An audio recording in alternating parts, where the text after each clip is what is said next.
In this video, I'm going to show you the easiest way to roll a cone using a slip roller and a snubber attachment. A snubber helps tremendously when forming a reducer cone. It does this by acting as a pivot point for the inner part of the cone to rotate around. Without a snubber, the flat cone would just roll straight through and not form properly.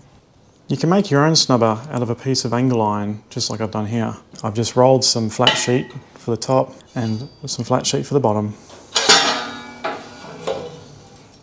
and used a bit of square tubing for the base so that it can clip off and on. Adjust the pinch roller so the cone piece is firm in place but can still slip a little. This is needed for the cone to slip around the snubber when forming the cone.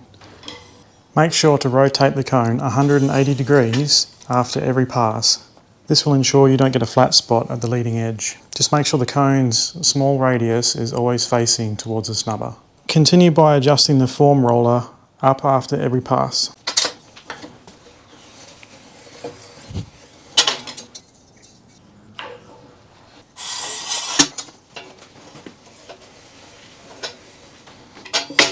Continue this process incrementally to get the right shape of the cone.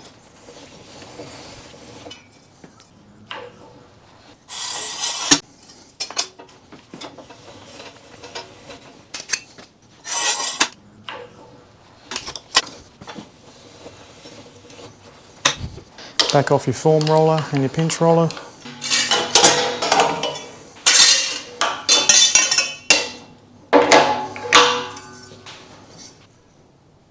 Now click on my next video to learn 3 easy steps to draw a flat patterned cone.